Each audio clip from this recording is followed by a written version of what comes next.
Hello, guys. Welcome back to the Big Screen Show. My name is Victor, I'm Alex. and we are back bringing you guys another streaming platform content review. This time, The Killer, straight to streaming, straight to Netflix, and Netflix original. But the best part about this one is that it is directed by none other than David Fincher, which is very exciting. I know definitely for you, Alex. Oh, yeah. Very excited about that, right? I know while you were off on your travels, you were very sad because of work. You couldn't make it out to a special screening they had in LA, I believe you said it was. Yeah. But other than those special screenings in some select theaters, this one went straight to Netflix as it is a Netflix original, like I just said. Now, before we dive deep into this, Alex, I want to hear your general thoughts on The Killer.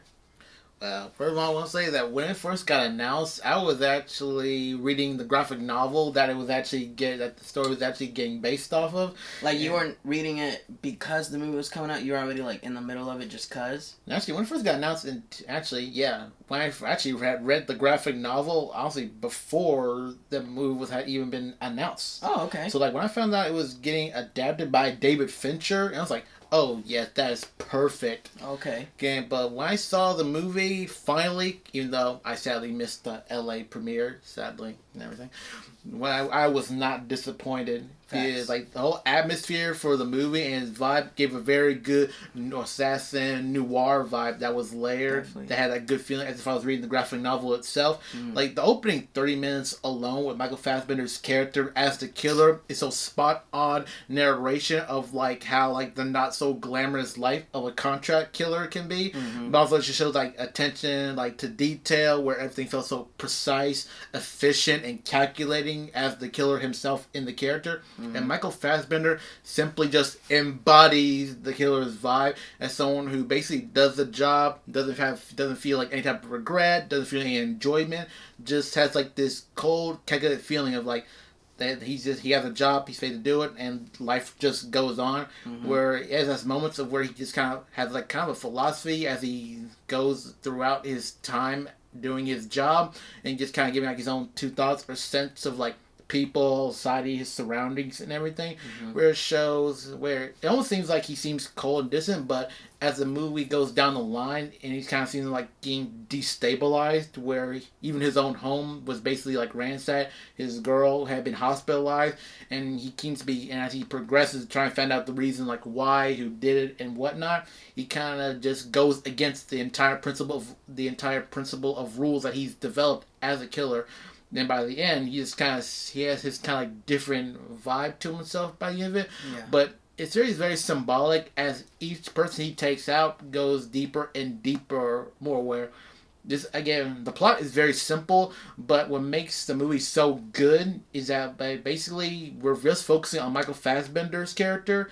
And we're just going through like his whole methodology and how he does what he does, which feels very intriguing and just makes me not take my eyes off the screen or off of Michael Fassbender himself. It piques curiosity. Yeah, as you dive deeper, because even David Fincher had said when he made the film, he wants after you see the movie, you want to think next about the guy who comes out of, like this department store with some of these tools, and you're thinking to yourself, could this guy potentially be a killer somehow, somewhere? Because Netflix could not have picked a better director to make this movie, or David Fassbender or David Fincher actually picked the movie himself to adapt it. All I know is that in any other director, the story with simplicity probably would not have been as good as it is. So for me, the movie is like 8 out of 10. Great cinematography for like the landscape and area that each takes place in, because it's basically a cross country like travel thriller. Oh, it goes around the world. Yeah, and then again, really have to give it up for Michael Fassbender's performance to become this more solidified, almost kind of like reserved type of personality, but his methodology and how he kind of interacts or puts himself out there as he's doing his job just kind of puts it like really above the rest of like other roles that Michael Fassbender has done, especially as like an actual killer, because of the 2016 Assassin's Creed film, which was a very poor film. And I'm a fan of the Assassin's Creed games franchise as a whole, so that was disappointing. But like I say, the huge step up for Fassbender to get this killer mindset going. He was made for this role, honestly. Yeah, he really did that. He knocked it out of the park. Yes, absolutely. So David Fincher's The Killer, for me, 8 out of 10. Phenomenal. Okay. I love it. I'm glad to hear it. I know you're super excited about this movie. And if anything, I wasn't really even very aware about this movie until, of course, as you tend to do when you're excited about something, you share it with us and you let us know about it. So that's kind of where it got into my radar a little bit more. But I never watched the trailer. So I was going into this just knowing David Fincher and that you thought highly of it. And so that was it. But man, what a time. I mean, truly, wow. I mean, I agree with you. I think those like first 20 to 30 minutes, I counted up to when this very first big event that actually plays a pivotal role in the movie, which again, we'll get into later on when we dive deeper. But when this particular event happens, I checked the time of when that occurred, and it said 22 minutes into the movie. So from that point up to about the 30-minute mark, because this first kind of opening also is those next 8 minutes as well, but the kind of incident occurs at the 22-minute mark. But from about that point to say around the 30-minute mark, call it the intro if you want, so to speak, somewhat. I mean, my God. I mean, honestly, I'm thinking to myself, literally, and I watched it by myself just in my room. I just kept thinking to myself, holy script, holy script, holy script. I mean, truly, like, the writing is so, it's just so great. And, you know, I love movies that have writing like that, where it's like, it's intellectual, it's advanced, it's minimal, and it's quick on the delivery, but holds a lot of weight, you know what I'm saying? And it's witty in a not, like, silly, stupid way as well. And, like, also, it's just, like, if there were to be a conversation, it's good banter, but since he's really more on a narration kind of vibe, you just kind of feel the impact of, like, every word he says, you know? And, I mean, honestly, Michael Fassbender, like you said, like, I think knocked it out of the park, and more so the acting, I think the voice work, because he did narrate a good bit of the movie, I think was just, like, perfection, honestly. Like, the voice has just made it so much better, because, like, I mean, not every voice works for this, you know? Mm-hmm. And so I just think him as a whole was perfect for both what you actually see him do in acting in the movie and his voice work in the narration side of it. But then we also get some great action. I think I agree. The plot is super simple, but it also can be very complex if you look at it through different lenses and peel those layers back, you know? Mm-hmm. So, yeah, no, I mean, overall, I think amazing script. I mean, truly phenomenal script. I think, quality aside, it might not be the best script in 2023, but I'll say it's one of my favorite scripts in 2023 for sure. But so, script / you know, the writing, of course, the camera work, and some of the action bits that occur in this movie, I think make this movie phenomenal. And for me, I give it the same rating, 8 out of 10. I didn't read the novel like you did, so I'm sure you kind of had this different experience and perspective going into it and during it and after it. But for me, as just kind of walking in blindly and just taking it for what it was, I had a great time, and I would definitely recommend this movie to anybody. So if you haven't seen it, definitely go watch it. It's on Netflix. So it's definitely one of the better Netflix projects to come out in a while that are just like, you know, straight up original film, you know, because Netflix pumps out so much that a lot of it can be hit and miss, you know. So but this is definitely one of those that is a hit, and it shows. It shows people are watching it, because it's been a little while since it's come out, and it's still like in the top 10 of Netflix's history. I think even number 3. Yeah, the number 3 last I checked. Okay, yeah, number 3. So I think people are watching, and that's good. I love it. I had a great time, and I think it was done really, really well. But if you don't know how things work around here, this is it. This is the part of the video where we already gave our general thoughts without spoiling anything for you guys. So if you haven't seen this movie yet, which again, definitely go check it out if you haven't, please click off the video. This is your spoiler warning. We're about to dive deep, get some details, get some nitty gritty going on. So if you don't want it spoiled, you have not been warned. But on that same note, If you like videos like this, we try to bring you guys videos like this at least once a week. Please make sure to subscribe to the channel so you can follow along with us on this journey as we try to bring you guys some thoughts, ratings, reviews on all the latest content coming out to streaming platforms and the theaters. And if you like this specific video, please make sure to let us know that you like it by clicking that thumbs up button down there, because again, it really does help us out. Now, diving deep into this movie, let me go back now because I can talk about it. That specific point that I'm talking about at the 22-minute mark was clearly when he took the shot and missed and killed this, I guess, sex worker that was at the guy's house, potentially. Yeah. You know what I'm saying. But from the beginning of the movie up to that moment, that was a 22-minute mark, and that's kind of when, the plot really starts to develop, if anything, if you know what I mean by that. Yeah, where it starts to kick off. Exactly. And up to that point, so from minute 0 to that point, it's just narration. And you're just kind of seeing him live his life. And the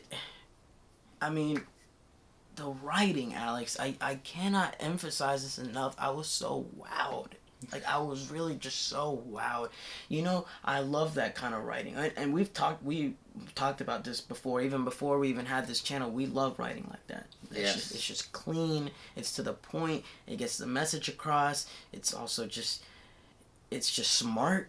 It's just, I don't even, there's not enough words to describe how I feel about it, but I love it. I love it. And I want to get your thoughts. Let's talk about that opening 30 minutes. Basically, we see the killer kind of in the middle of his job. He obviously got hired to kill this guy, and he's just waiting on the guy to show up. And he's across the street on the opposite side in a WeWork office, which is kind of funny. I thought that was cool because I know we watched the WeWork show or whatever on Apple TV. Even more ironic how, like, in the current company, WeWork is now filing for bankruptcy, and yet he's in this, like, really, like, abandoned, empty WeWork office building type thing. So it gave it a realistic vibe. Yeah. Yeah.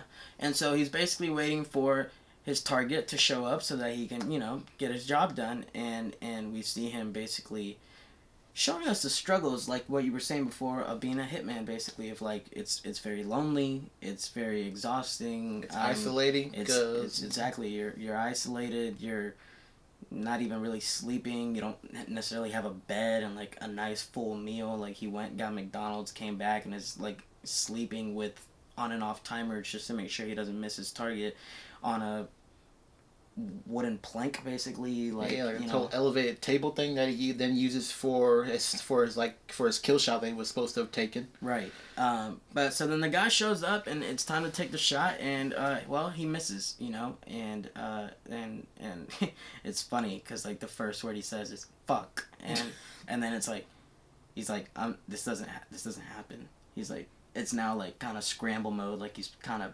panicking, but also still like smart and calculated, like puts everything up, still has the gloves on, puts the helmet on so that he doesn't get seen by the cameras, like, kind of, you can tell he's panicking, but he's still very under control of everything he's doing. So I love that he was like so calculated in that. But basically that is what leads him to go home, somewhere in the Dominican Republic after leaving from Paris, where his job went wrong. Right, where the job went wrong was in Paris, and he basically had to go home, which is Santo Domingo, which is in the Dominican Republic.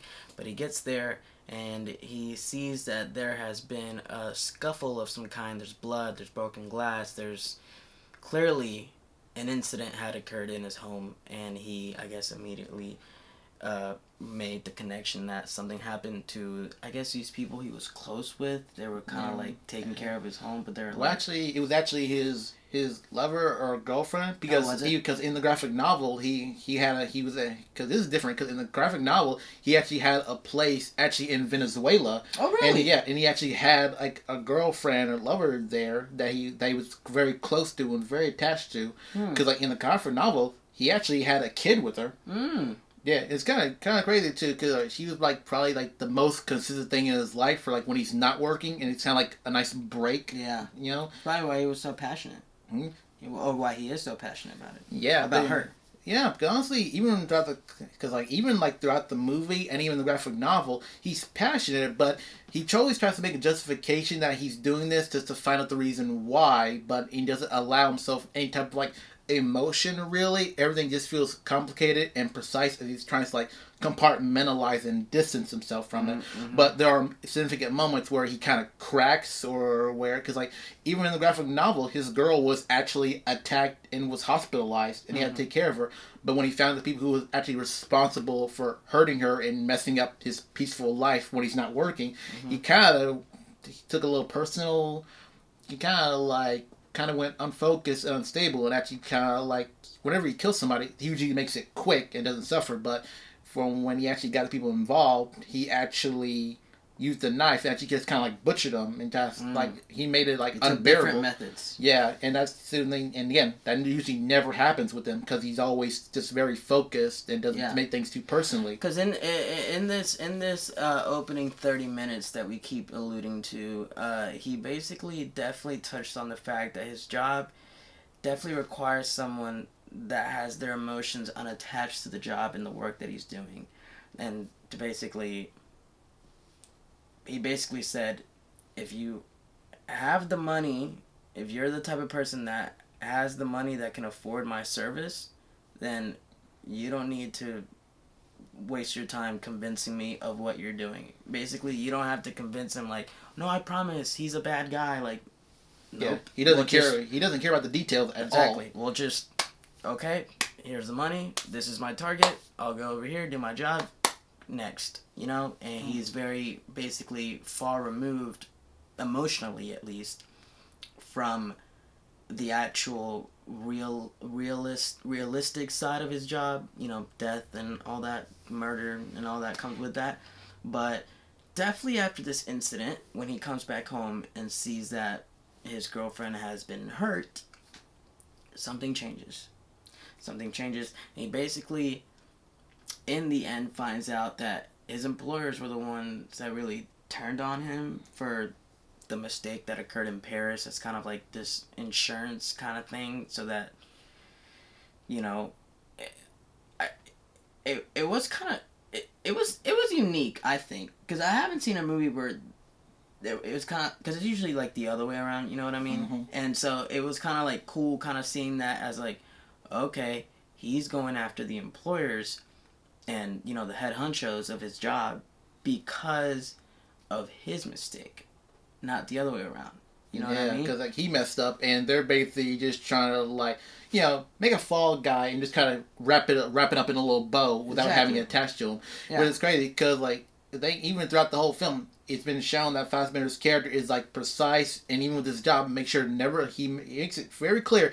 Make sure to never leave any evidence behind. Because even when he's in the WeWork office, again, he always wore gloves. Even when he's brushing his teeth or anything like that, gloves on, making sure he doesn't leave any type of messes, and basically desanitize everything to make sure it doesn't leave any indication that he was there. Mm-hmm. Even after he fired the shot and he missed, he made sure to pick up the bullet casing to make sure it's collected, so that literally nobody could actually find if anybody was up there of any trace.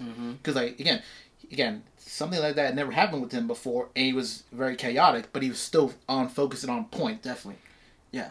And he maintained that focus through the entirety of his journey. So obviously, after seeing that his lover had gotten hurt, he's upset, and he basically promises to her that there will never be a possibility of this happening ever again, is basically what he said. And he made sure of that. He basically goes on a hunt to find out first what had happened and who was in control of what had happened. And after he found all those things out, he goes basically knocking out, aka killing, the people who were at fault for this occurring. And that basically entailed him killing 3 head honchos of his employer, and then this taxi driver that was basically in fault for taking him to the place where the incident happened. But he didn't want to take no chances. Clearly, he wanted to get, even though he was kind of the least important part of it all,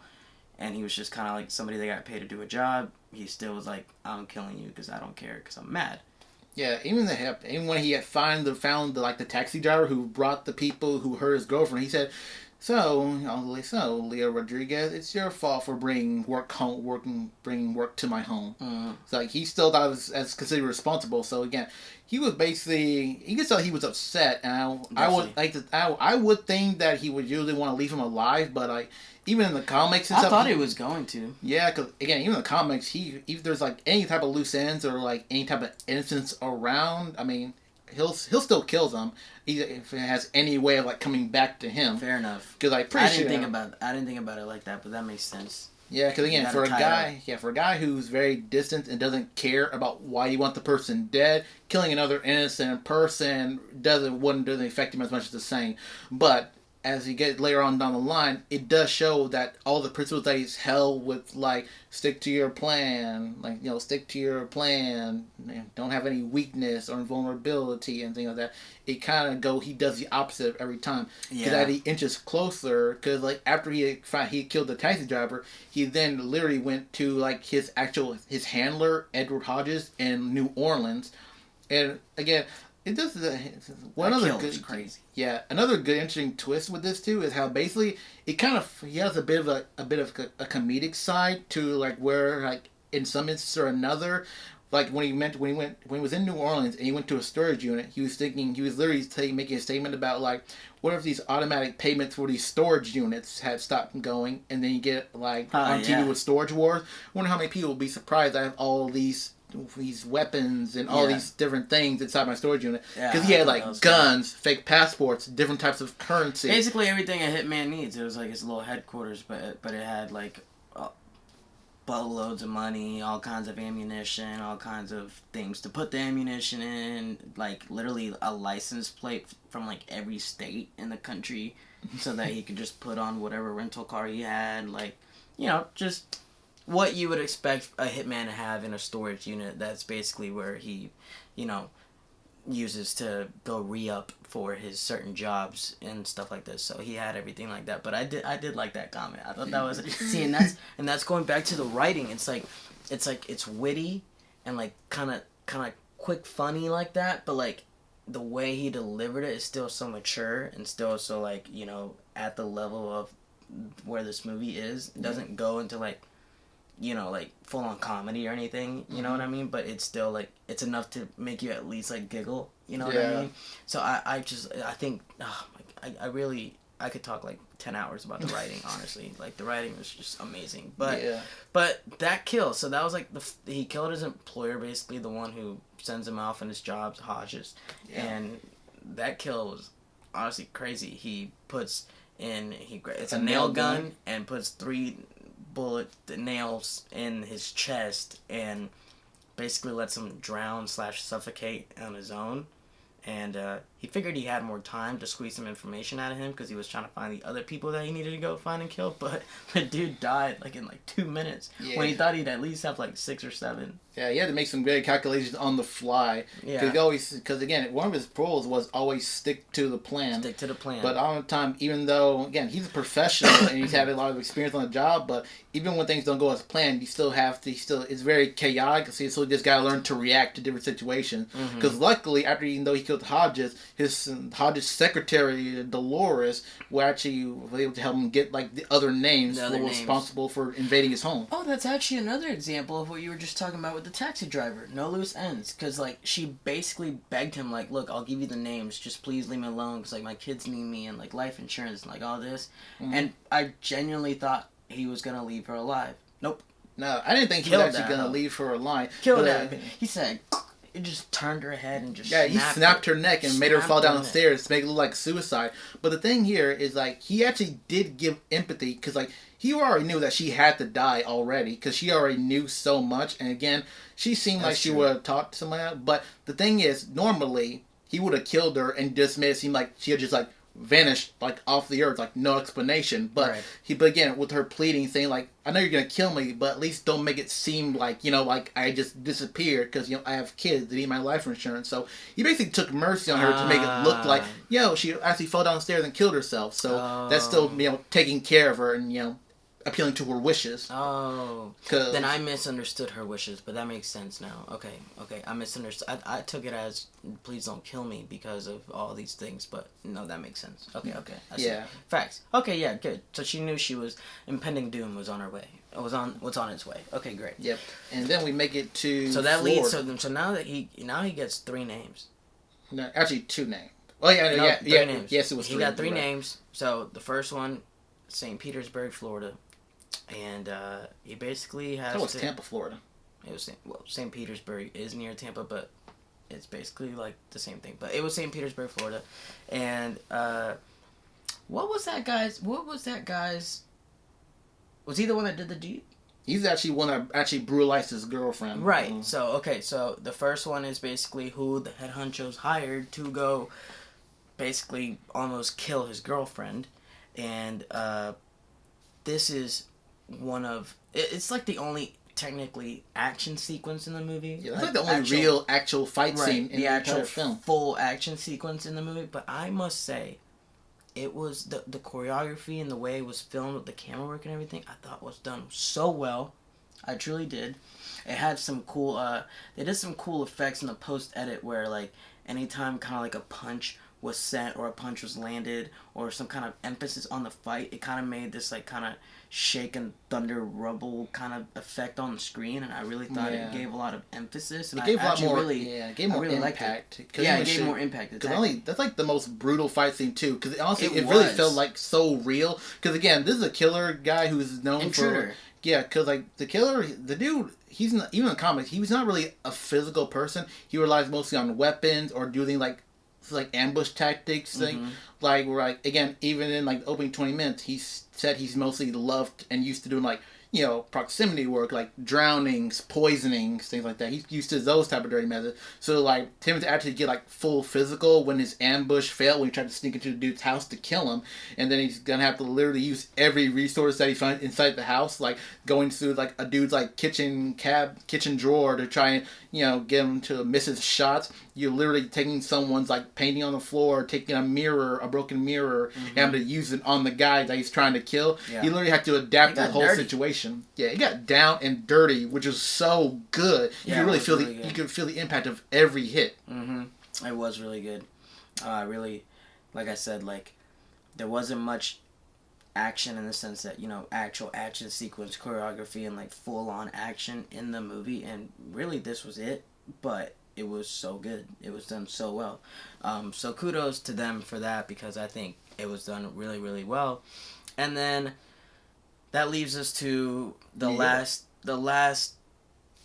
contracted killer. The last actual kill, which was in New York City, where she was basically just called, I think she was called the expert in the subtitles. And she was basically the one above Hodges. No, right? She was the one that was contracted by Hodges along with the dude from Florida. Okay. Oh, okay. And that was really cool because it was like she understood she was about to get killed, and the banter and the conversation, going back to the writing, I mean, that conversation they had at that table, he basically pulls up on her while she's about to have dinner, like loads the gun so she's aware of what's going on, she knows exactly who he is, and they basically have a conversation about, she's like aware that her impending death is on its way, and she's kind of more just trying to peek into his brain about what makes him tick, especially in explaining the situation, which she wasn't even really trying to weasel her way out of it at all. She was just fully acceptance that her death was on its way. Yeah, because she knows him and knows what he's capable of. But the thing is, she actually does try and get a little more insight to it. Because again, she even stated like he literally could have done it in any other way to kill her, but he chose to go up to her directly and sit down in public, even though he had plenty other chances. And risk like it getting messy. Yeah. Yeah. But it's also interesting because then she started telling a story about like the hunter and the bear, about a hunter who goes into the woods and continually tries to hunt a bear. Yeah. But every time he misses the shot, and the bear is be like, either I eat you or I sodomize you. And every time the hunter always chooses to live, but always keeps trying to hunt the bear with a bigger gun leading up to a bazooka. But this also shows a bit of the metaphor with Michael Fassbender as the killer, where he's the hunter, and after that one time he missed a shot, he's still just continuing on with hit after hit, trying to sell all accounts basically. Yeah. There's kind of a bit of a subtlety in there where like it's the option of like whether he chooses like for the hunter, he keeps going to hunt the bear every single time, but I think the main point is that he's about to stop. Yeah, I think it's a very introspective conversation. But I still found the Hunter and the Bear story to be kind of funny, because even as she was telling the story, Michael Fassbender was kind of like looking side to side, saying like, "Really, that's the story?" Because he was looking kind of confused as she was starting to tell that story. Yeah. But he was starting to understand it more, even after the fact. Because like at the end of the day, she knew she was still gonna die, and she knew, and of course he knew he was still gonna get the job done. Because like nothing changes. Because like I wouldn't say he's still a killer at his core. I don't think these deaths are really bothering him, but I think it's just more. It's just more personal because it's coming from something that happened at home. So it feels more personal. Yeah, and he's just so he kind of wants to like wait it out in the sense of like instead of where probably normally he'd walk in this restaurant and just like kill her immediately, he'll actually engage in a little bit of dialogue and conversation because not even that, because he wouldn't have gone into the restaurant at all. He would have waited her out. Okay, yeah, exactly. But because of the fact that it's personal, he kind of wants to see more of the motive or like what made them tick or like what's really going on. Because again, it's like it's for lack of a better term, probably the most personal case or mission he's been on. Probably like his only personal mission, really. Because other times it's mostly like, I'm here to do a job, and he usually gets it done, and that's it. Right. Then he just goes back home. Right. But yeah, I think, again, the writing, that conversation, the banter there was awesome. I think it's that sophisticated type feel. And he only speaks like twice, but it's still so good. Like, I don't know. It's, wow. But I will have to say, she actually did try to make an attempt to try and kill him, because they were both leaving the restaurant to try and find a place to kill her off. She basically tried to make it seem like she helped after tripping on some ice, but he still finished her off with a shot. As it turns out, after he's looking over her body, there was a knife that she was trying. There was a knife. Oh yeah. Oh yeah. You're right. So he still stuck to his principles there, trust no one plan. And trust no one. Yeah. And which is that trick saved his life. That's right.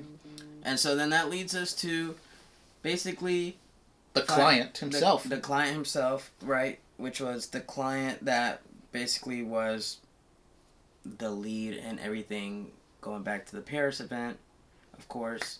And that one was a curveball.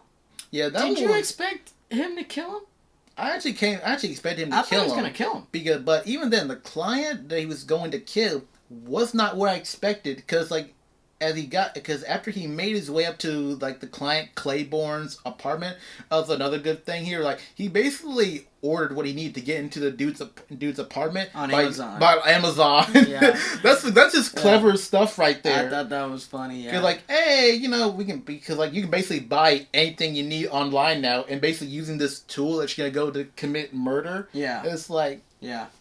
That was clever. Yeah, I thought that was funny. But yeah, Claiborne, he basically never fully understood exactly what this whole thing was. Because yes, he did actually make a contract to have. Technically, the most innocent. Yeah, I don't think because he doesn't really fully know. Because even then, after he was talking with Hodges after the job went wrong when he made the contract, Hodges was basically saying hey, we'll clean house and things like that. But Claiborne never really understood what that meant. So, he indirectly... Just paid just 'cause, basically. Yeah, just paid to have this stuff, go away. But he never fully understood what he was paying for to have Michael Fassbender's, the killer character, killed.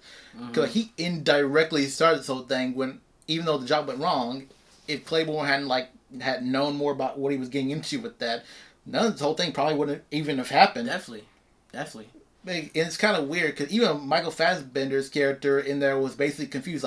So I come here into your apartment with a silenced pistol, and you literally have no idea about why I'm here. Yeah. So hey, that's doing for a curveball, honestly. Yeah. Because like, he came in there fully expecting that, hey, I'm here to kill you. And the guy he was hoping to kill was like everybody else. Was going to know like the full extent of the situation. Exactly. But this guy knew nothing. But that goes to show you he was clueless.